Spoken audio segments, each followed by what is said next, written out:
Amém. As crianças estarão se dirigindo aos anexos, onde vão ter um culto todo especial, e eu queria trazer minha saudação aos que ficarão aqui, na graça e na paz do Senhor Jesus Cristo, desejar uma boa noite para todos vocês e trazer também as boas-vindas para cada um que está nos visitando nessa noite. Queremos expressar a nossa felicidade em ter vocês aqui com a gente e desejar que o Senhor continue abençoando o seu coração, como Ele já tem abençoado através de cada canção, através de cada leitura, através de cada momento dessa reunião. E o que a Igreja Batista de Apodi tem a dizer aos nossos visitantes?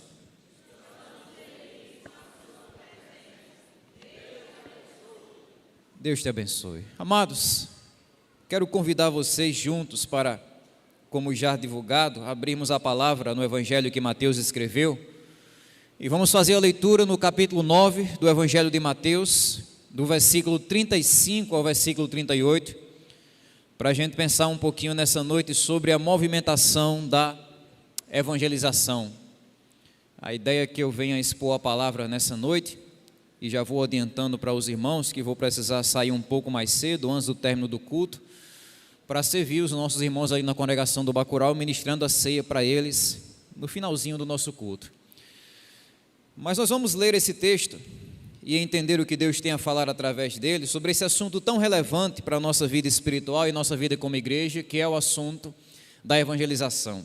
Mateus capítulo 9, verso 35 e versículo 38, a palavra do Senhor diz assim: E Jesus percorria todas as cidades e aldeias, ensinando nas sinagogas, pregando o evangelho do reino e curando todo tipo de doenças e enfermidades.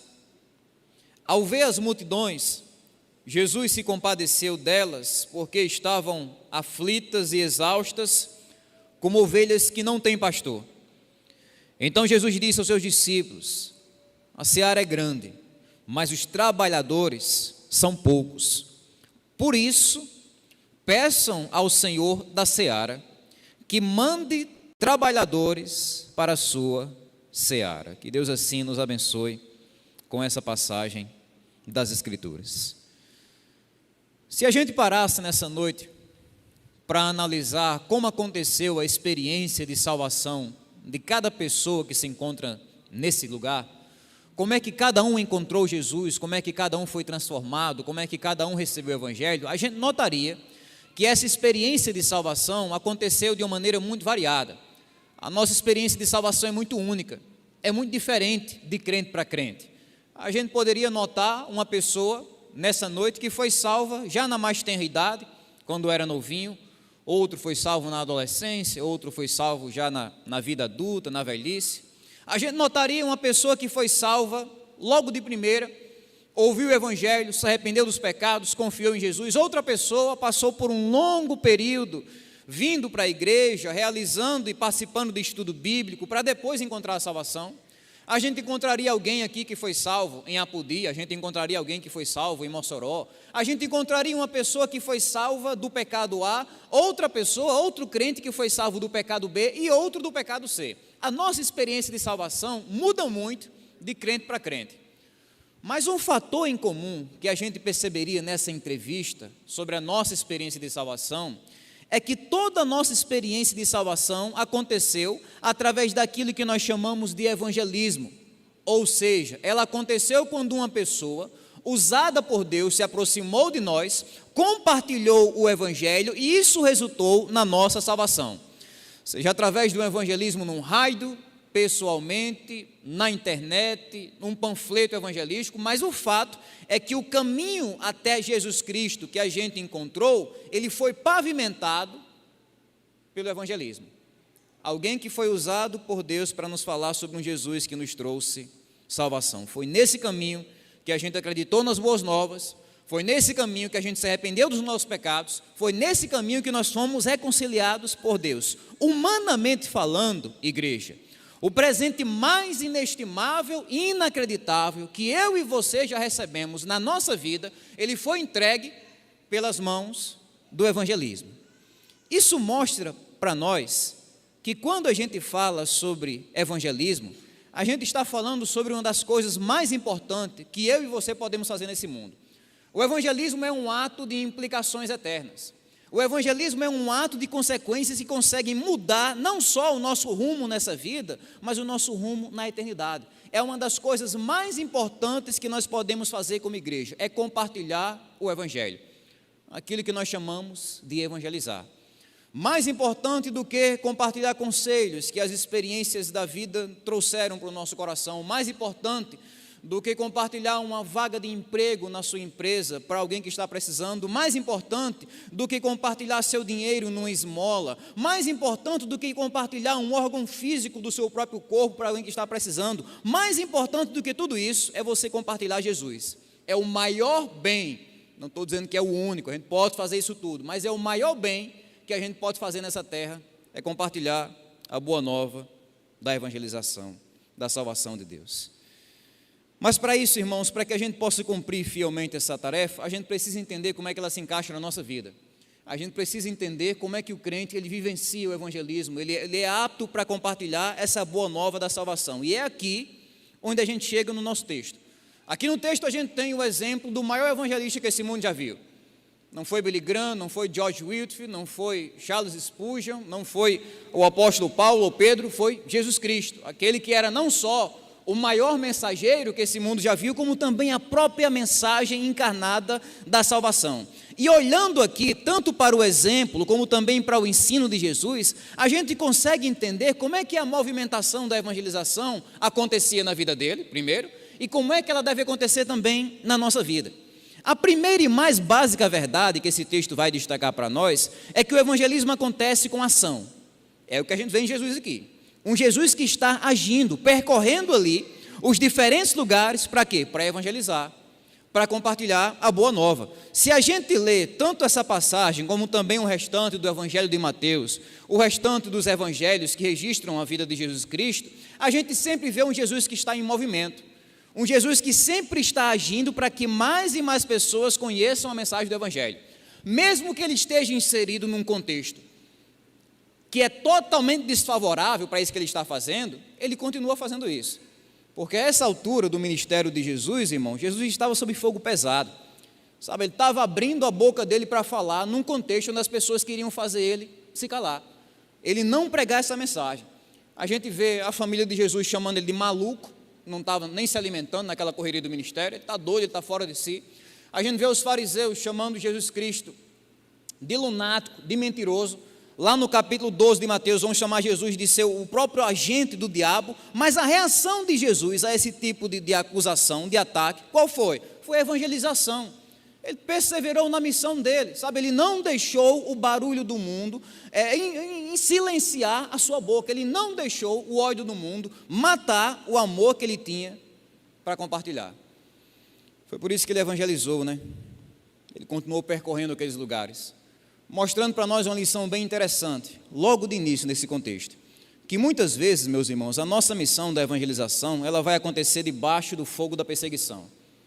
Vai acontecer com a gente a mesma coisa que aconteceu com Jesus, pessoas que nós vamos encontrar na nossa caminhada, que não só não querem acreditar na nossa mensagem, como também não querem que outras pessoas acreditem, e não querem ao menos que você pregue essa mensagem. O resultado disso é nós compartilharmos o Evangelho e a nossa esperança num mundo onde nós somos intimidados, pressionados e ameaçados para a gente se calar. E muitas vezes, debaixo dessa pressão, a nossa reação é diferente da reação de Jesus. O pavor do crente, às vezes, quando ele vai compartilhar a esperança, quando ele vai compartilhar Jesus, é o medo da reação negativa. Ele tem medo disso, o medo da pessoa reagir negativamente. Mas vejam, mesmo que as pessoas estivessem reagindo negativamente ao ministério do próprio Jesus Cristo, mesmo assim ele perseverou. Ele está mostrando para nós, através do seu exemplo, que a nossa missão de evangelizar, ela nunca pode ser cancelada por nenhuma tentativa desse mundo de nos intimidar ou nos fazer calar.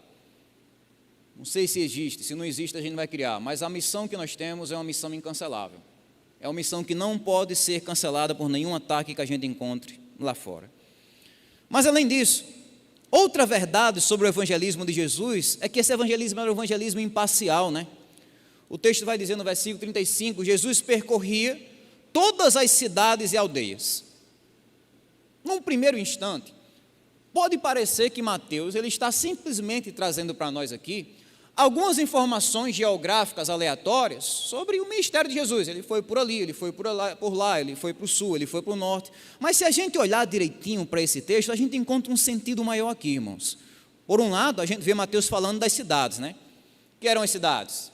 Eram os grandes centros urbanos daquela época. O lugar onde estavam os maiores estudiosos, a melhor medicina disponível daquela época, as melhores tecnologias, o lugar onde podia se encontrar as melhores oportunidades de trabalho, as maiores concentrações de riqueza, era ali, era naquele contexto urbano das cidades. Jesus estava lá, pregando. Por outro lado, Mateus fala que Jesus ali nas aldeias, aqueles lugares mais pobres, menos desenvolvidos, com mais dificuldade ao acesso do serviço estatal, aquele lugar onde você dificilmente achava uma pessoa que sabia ler ou escrever, especialmente naquela época, aquele lugar mais simples. Mesmo assim, Jesus estava ali também pregando a palavra de Deus e evangelizando o reino de Deus. Sabe, é interessante que nesse itinerário, nesse roteiro evangelístico criado por Jesus, ele está em todos os lugares. Ele não diz só, vou evangelizar aqui só na cidade, porque a cidade é o lugar onde tem gente endinheirada, o pessoal vai investir no ministério e eu vou poder ir mais longe. Jesus não fez isso. Não, eu vou evangelizar aqui só nas aldeias aqui, só nos alpendres, nos terreiros, no pessoal que recebe a gente bem aqui na zona rural, um povo simples, vou deixar esses ricos orgulhosos para lá. Não, ele não faz isso. Ele está andando nesses dois lugares, pregando a mesma palavra e fazendo o evangelho soar aos ouvidos de todas aquelas pessoas, mostrando para nós, através do seu exemplo, que a evangelização que nós somos chamados a exercer, ela não pode ser uma evangelização seletiva. Às vezes a gente cai no erro, como igreja, de achar que nós temos o direito de escolher quem a gente deve evangelizar. Evangelizar A, B, C, mas não evangelizar D, C, F, não. Evangelizar só essas pessoas aqui. Às vezes, por causa, por exemplo, de critérios até mesmo espirituais que a gente cria na nossa cabeça, a gente começa a escantear certas pessoas delas ouvirem o evangelho. A gente começa a criar certas probabilidades de salvação. Não, fulano de tal, é mais provável que ele seja salvo porque ele é uma pessoa respeitada, é uma mãe de família respeitada, então vou pregar o evangelho para ela, porque é mais provável que ela seja salva, a chance é maior. Deltrano não, Deltrano é uma pessoa muito perdida, muito devassa, muito destruída. Deltrano vai ser arquivado na gaveta de casos perdidos que eu criei na minha própria vida. Sabe, a gente começa a achar que as pessoas podem ouvir o evangelho de forma seletiva, de forma parcial. Mas Jesus ensina para nós aqui nesse texto, meus irmãos, que nosso evangelismo tem de ser imparcial, é para todo mundo, toda criatura, é para a pessoa que é pobre, para quem é rico, é para quem nunca estudou, nunca leu um livro, nunca aprendeu a ler, é para quem é estudar, tem um bocado de anel no dedo, é para quem é um religioso dedicado, um ateu ferrenho, é para ele também. É para o jovem, é para o idoso, é para qualquer pessoa que esteja perdida nesse mundo, ela está apta para ouvir a mensagem do evangelho. Por isso que nosso evangelismo, como o de Jesus, tem de ser imparcial, mas também intencional, né? Sabe, irmãos, quando o texto vai dizer que Jesus estava percorrendo aqueles lugares, o que os outros evangelistas também vão dizer é esse retrato de um Jesus que é intencional, de um Jesus que está aqui para fazer isso, sabe? Ele não está fazendo isso porque é um hobby, porque é um passatempo, ele está aqui para fazer isso. Ele está fazendo isso intencionalmente. O peso da narrativa dos evangelhos nunca é que Jesus está ali sentado num lugar, esperando as pessoas virem até ele, por mais que às vezes isso de fato acontecesse. Mas esse não é o peso da narrativa. O peso da narrativa é Jesus indo em direção às pessoas, pregando para essas pessoas. Lá em Marcos, por exemplo, capítulo 1, versículo 38, todo mundo estava procurando Jesus orando num lugar assim, bem reservado. Pedro chega para Jesus, está todo mundo procurando o Senhor, o que o Senhor está fazendo aqui? Aí Jesus diz lá, vamos a outros lugares, aos povoados vizinhos, a fim de que eu pregue também ali, pois foi para isso que eu vim para fazer isso. Isso aqui é a minha intenção, isso aqui é a minha missão de vida. Eu vim para fazer o evangelho conhecido. Nós vemos um Jesus que é intencional na evangelização. E isso é para nós também, que somos seguidores de Jesus, que seguimos os passos do nosso mestre. A nossa evangelização, meus irmãos, ela precisa ser fruto da nossa intenção. Uma das coisas que eu e você precisamos abandonar como crentes é a ideia do evangelismo acidental. Eu vou falar de Jesus, mas só quando surgir aquela oportunidade perfeita dentro de mim. Quando alguém assim me parar no meio da rua e perguntar: você conhece Jesus? Você pode falar dele para mim? Aí eu evangelizo. Mas também, se ninguém perguntar, eu não falo nada. Quando surgir aquela oportunidade e colocarem assim o microfone na minha mão, aí eu evangelizo. Não, a gente não deve viver um evangelismo acidental, a gente precisa viver um evangelismo intencional. Não é só ficar esperando por uma oportunidade no ano, não, é você desejar, orar, criar oportunidade para que assim você consiga evangelizar. Se aproximar das pessoas com aquela intenção bondosa no coração de compartilhar a sua esperança, de compartilhar Cristo. Não estou dizendo para você ser um crente chato, a gente não precisa ser um crente chato. Sabe aquele crente chato? Ele vê um copo d'água assim: Deus, isso aqui é a água da vida, viu? Se você não beber dessa água da vida, você vai para o inferno, está sabendo disso? O inferno é quente, viu? Não é o crente chato, o crente intrometido, o crente que larga lá um Jesus te ama totalmente descontextualizado e acha que está salvando o mundo. Não é isso, meus irmãos, mas é a gente, sabe, se esforçar mais para criar oportunidades do que para esperar por oportunidades. Sermos intencionais, trocar a nossa inatividade pela intencionalidade. Às vezes tem crente que quando deseja a salvação de alguém, ele pensa assim: essa pessoa vai ser salva um dia ela vai entrar aqui na igreja, ela vai ouvir o evangelho e vai ser salva. É só isso que ele consegue pensar. É tudo que ele consegue extrair de todas as possibilidades que ele pode fazer. A pessoa vir para o culto, ouvir o evangelho e ser salva. Às vezes isso acontece, mas no plano de Deus, para mim e para você, é que aquela pessoa, ela conheça o evangelho através da nossa vida, do nosso testemunho diário, quer ela coloque os pés aqui ou não. Porque Jesus não disse: sentem numa igreja e esperem o mundo vir até vocês. Ele disse: vão em direção ao mundo. Vão no trabalho, na faculdade, no supermercado, no posto de gasolina, numa esquina, numa calçada, numa universidade, na família, onde quer que vocês estejam. Vão em direção às pessoas e compartilhem o evangelho. Um evangelismo de fato intencional. Mas outra marca dessa ação de Jesus em evangelizar, e essa eu digo com bastante cuidado, é que o evangelismo de Jesus também é integral. O texto vai dizer no verso 35, ele está ensinando nas sinagogas, pregando o evangelho do reino e curando todo tipo de doenças e enfermidades. Essa é a forma de Mateus descrever para nós que o alcance que o ministério de Jesus tinha na vida das pessoas era completo. Jesus abençoava as pessoas por dentro e por fora. Jesus abençoava as pessoas no lado material, mas também no lado espiritual. Um Jesus que abençoa no lado espiritual, ele prega a palavra, ele convida as pessoas para se arrependerem, ele denuncia o pecado, ele mostra o caminho para o reino de Deus, mas também um Jesus que abençoa a parte material do ser humano. Ele cura doenças, ele multiplica pães e peixes, ele expulsava demônios, muitas vezes que traziam tormento e até doenças físicas. Ele faz isso, ele abençoa a parte material do ser humano. É um Jesus que está preocupado com o todo, em abençoar as pessoas por dentro e abençoar as pessoas por fora. Como igreja, a gente precisa fazer a mesma coisa. Eu sei que manter o equilíbrio nesse assunto é algo que tem levado muitas igrejas e muitos crentes a caírem dessa corda bamba, ou para um extremo ou para o outro. Tem aqueles crentes, por exemplo, que caem no extremo do lado material. Não, só é preciso ajudar as pessoas materialmente falando.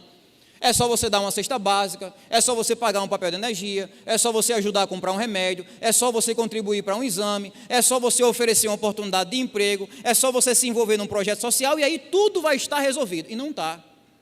Você pode dar 1000 cestas básicas para uma pessoa, se ela não conheceu Jesus, não se arrependeu, ela vai continuar perdida. Então o lado material não resolve. Por outro lado, tem aqueles crentes que caem no extremo do lado espiritual, né? São crentes que são apáticos, frios, indiferentes e desinteressados pelo sofrimento físico das pessoas que pedem por ajuda e acham que a solução é só evangelizar. Não, é só evangelizar. Essa turma aqui, ela olha para o Rio Grande do Sul como está agora e diz: a solução é uma carreta cheia de panfletos evangelísticos, aí tudo vai estar resolvido. Não é. O povo está precisando de roupa, o povo está precisando de alimentos, está precisando de reconstruir a vida deles. Não é só evangelizar. Existe o lado material da coisa. Quando a gente olha para o exemplo de Jesus, meus irmãos, a gente não vê ele em um desses extremos, a gente vê um Jesus aqui agindo nas duas coisas. É por isso que como igreja a gente faz isso.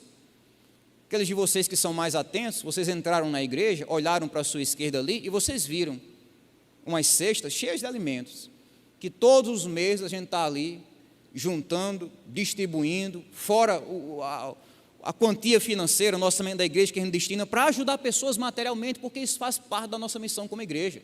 Isso faz parte. Um projeto humanitário, um projeto social, a gente está envolvido nisso porque foi o que Jesus fez pelas pessoas. Ele deu pão, ele curou, ele abençoou, ele ajudou. Mas a pregação do Evangelho, ela sempre vai continuar sendo um valor insubstituível, um valor inegociável e único na nossa missão. Porque apesar, ou mais do que ajudar as pessoas nas suas necessidades materiais, a gente ajuda elas nas suas necessidades espirituais, abençoando elas assim por dentro e por fora, em um evangelismo que é integral. Integral. Mas, meus irmãos, prosseguindo aqui no texto, outra marca do evangelismo que a gente percebe aqui em Jesus, além da ação intencional, integral, imparcial, a gente vê também um evangelismo que acontece com visão. O evangelismo acontece quando o crente consegue ver a carência do mundo lá fora. O verso 36 diz isso, né? Ao ver, isso aqui é como se você tivesse a oportunidade de colocar as lentes de Jesus.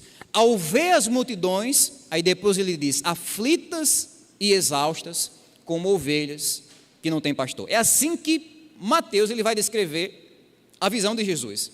Olhar o mundo lá fora, pelos olhos de Jesus, é você ver isso aqui, do verso 36. Você vê muitas pessoas, um rebanho numeroso, multidões e multidões de pessoas que estão se perdendo sem Cristo. Não é um probleminha de pouquinhas pessoas, é uma pandemia de pecado e condenação. Multidões.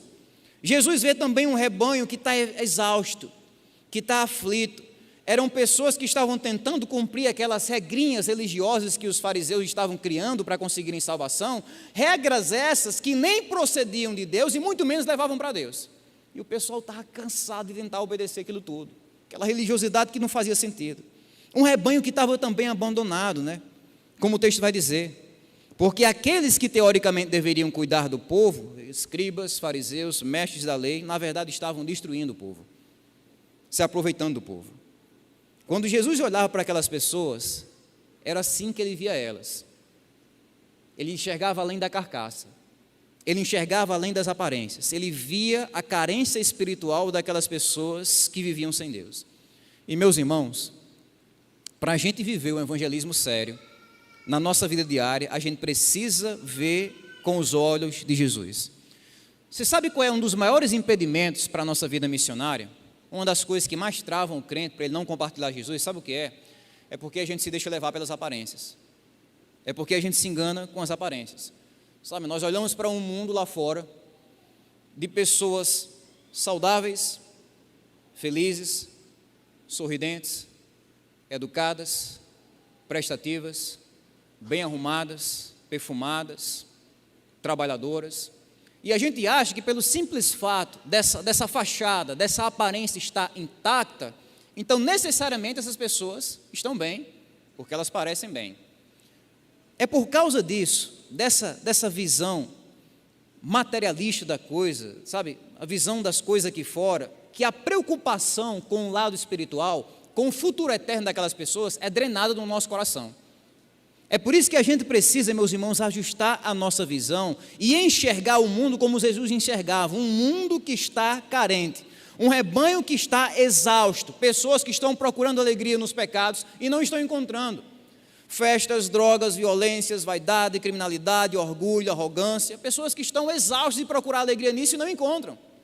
Pessoas que estão também iludidas, assim como os fariseus iludiam com a falsa religiosidade. A gente olha para o mundo e as pessoas continuam iludidas com o islamismo, o romanismo, o espiritismo, o budismo e tantos ismos por aí afora. Quando a gente enxerga essa carência espiritual desse mundo lá fora, meus irmãos, isso impulsiona a gente para a evangelização. Isso desperta a gente da importância da missão que nós temos de compartilhar Jesus, de compartilhar a nossa esperança. Mas não só isso, não só ver a carência do mundo, mas ver também a carência da obra de Deus, né? O versículo 37, então Jesus disse, a seara é grande, mas os trabalhadores são poucos. Na nossa linguagem a gente chama isso aqui de muito trabalho para pouca gente. É uma triste realidade em muitas igrejas. Muito trabalho para a igreja fazer, pouca pessoa para trabalhar. A igreja tem 200 membros. Quantas pessoas estão fazendo tudo acontecer? 20. A igreja tem 1000 membros. Quantas pessoas estão fazendo tudo acontecer? 80. Sabe, é muito trabalho, muitas pessoas a serem evangelizadas, muitos ministérios a serem desenvolvidos, muitos projetos a serem elaborados, tirados do papel, mas poucas pessoas que estão dizendo, eis-me aqui. Isso aqui não é uma pesquisa feita nos Estados Unidos ou na Europa ou no Brasil, isso aqui é Jesus que disse. A seara é grande, mas os trabalhadores são poucos. É por isso que Jesus mostra uma outra movimentação da evangelização, que é a oração. A oração. Ele vai dizer, por isso, por causa disso, dessa carência do mundo e da obra de Deus, peçam ao Senhor da seara que mande trabalhadores para a sua seara. Essa aqui é a receita certa da gente lidar com a carência do mundo, a carência da obra de Deus. É joelho no chão, irmãos. É orar por missões. A oração é a base da evangelização. Os negócios do crente só orar por emprego, só orar por saúde, só orar por bens materiais, só orar por conquistas pessoais, não está certo. Jesus está mostrando, orem, peçam, ou seja, com humildade, né? Você não vai determinar Deus a fazer alguma coisa, peçam humildemente, pedir a quem? Ao Senhor da seara, aquele que é o dono da obra. Ele é o principal interessado, ele é o principal responsável por fazer tudo acontecer, mas é nosso privilégio orar a Ele para que as coisas aconteçam. Peçam ao Senhor da seara, por quem? Para que Deus desperte mais vocacionados, mais pessoas para trabalhar. Os irmãos que são mais inteirados das nossas sessões e liderança, a gente tem campos muito sedentos do nosso trabalho da Igreja Batista de Apodi, Felipe Guerra, Itaú, igrejas que a gente poderia plantar nesses lugares. Às vezes a gente olha para um lado e para o outro, e cadê os vocacionados? Cadê as pessoas dispostas a dizerem eis-me aqui? É por isso que Jesus, meus irmãos, está dizendo isso. Orem para que Deus mande trabalhadores para a sua seara. Peçam por isso. É essa oração que fortalece a nossa evangelização como igreja. Geralmente a gente pensa em evangelização apenas em falar com as pessoas, não é só isso, é falar com Deus em favor das pessoas. É por isso que Jesus está mostrando a importância da oração na evangelização. Talvez você nunca se veja pegando o microfone na mão e pregando, mas você pode orar por quem está com o microfone, você pode orar por quem está ouvindo o microfone, você pode orar para participar dessa coisa toda e quem está realizando como igreja. É orarmos e pedirmos a Deus, secretamente, anonimamente, para que o reino dele venha avançar, como Jesus nos ensinou na oração do Pai Nosso. Mas em último lugar, meus irmãos, depois da oração, uma última coisa que nós descobrimos aqui no exemplo de Jesus, é que o evangelismo acontece também com compaixão. Foi o que Jesus sentiu, né? O verso 36 diz isso, ao ver as multidões, Jesus se compadeceu delas. Isso é totalmente diferente da postura dos fariseus. Os fariseus daquela época, como João vai registrar no capítulo 7, versículo 49, odiavam o povo, tinham nojo do povo. Eles vão dizer, esse povo que nada sabe da lei de Deus, esse povo é maldito, esse povo é um povo nojento. Era como os fariseus pensavam. Mas Jesus não, Jesus tem uma compaixão. Mateus vai dizer, olha, quando ele viu aquela cena, aquelas pessoas sem Deus, iludidas, destruídas, procurando alegria no pecado, eu vi o coração dele se contorcer, eu vi a compaixão dele, sabe, expressa no seu olhar por causa da degradação espiritual e física do mundo. Um Jesus que teve compaixão do perdido. Mais tarde no Novo Testamento, lá no em Romanos capítulo 9, o apóstolo Paulo ele vai dizer esse mesmo tipo de sentimento. Romanos capítulo 9, do versículo 1 ao 3, Paulo vai dizer uma das palavras que para mim são as mais fortes. Bota aí, Carlinhos, para nós. Romanos 9, do 1 ao 3, é um dos textos mais intensos sobre compaixão no Novo Testamento.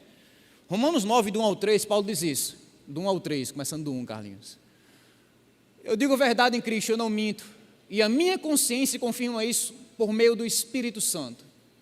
Versículo 2, sinto grande tristeza, tenho incessante dor no coração, porque eu mesmo desejaria ser amaldiçoado, separado de Cristo por amor dos meus irmãos, meus compatriotas segundo a carne. Paulo começa dizendo, gente, isso aqui não é mentira. Ele começa assim, eu sinto uma dor muito forte no meu coração, sabe por que é? Pelas pessoas perdidas. Até aí já é lindo, ele está incomodado porque as pessoas estão perdidas. Mas ele disse para mim uma das frases que é a das mais intensas sobre o assunto. Ele diz, eu mesmo desejaria ser amaldiçoado para que eles fossem abençoados. Eu mesmo desejaria ser lançado no inferno para que eles chegassem no céu. Esse é o exemplo máximo de compaixão que Paulo coloca dentro de nós. É você ter uma inquietação forte, intensa no seu coração, porque as pessoas lá fora estão sem Jesus. Tem gente que chama isso de amor pelas almas, tem outro que chama isso de fome de salvação. A gente pode chamar de qualquer jeito. O importante é que a gente viva isso. Essa compaixão sincera, essa inquietude santa, uma tristeza constante, uma preocupação sincera por causa da condenação daqueles que estão ao nosso redor. Porque esse aqui é o combustível para o evangelismo, irmãos. Nossa motivação em evangelizar não é a gente encher essa igreja, não é a gente competir com a denominação vizinha, não é a gente aumentar a receita financeira da igreja, longe disso. A nossa motivação em evangelizar é compaixão. A compaixão pelas pessoas que estão lá fora, caminhando em direção ao futuro terrível na eternidade. Caso contrário, se a gente não tiver essa compaixão, tudo que vai restar para nós é uma indiferença e uma apatia desumana que não combina nem com Jesus, nem com os seguidores de Jesus. É por isso que nós devemos orar para que Deus nos dê essa sensibilidade cada vez mais aguda, para que a gente venha tanto se preocupar, como também se esforçar pela salvação daqueles que andam nesse mundo sem esperança. Resumindo, essa aqui é a movimentação da evangelização. Evangelização é ação, acontece quando os nossos pés vão em direção ao perdido. Evangelização é visão, é quando conseguimos ver a carência do mundo, a carência da obra de Deus. Evangelização é oração, é quando os nossos joelhos se dobram em favor dos perdidos. E também a evangelização é compaixão, é quando o nosso coração sente dor por aqueles lá fora que andam perdidos, que andam sem esperança. Meu desejo, irmãos, é que essas convicções estejam cada vez mais firmadas no nosso coração, de modo que venham influenciar cada vez mais o nosso testemunho diário como crentes, nos diferentes lugares que Deus assim nos posicionou na vida, na sociedade, na cidade e nesse mundo. E que assim nós venhamos a cumprir o papel que nós temos, de sermos sal da terra, de sermos de fato luz desse mundo. Que o Senhor assim nos abençoe.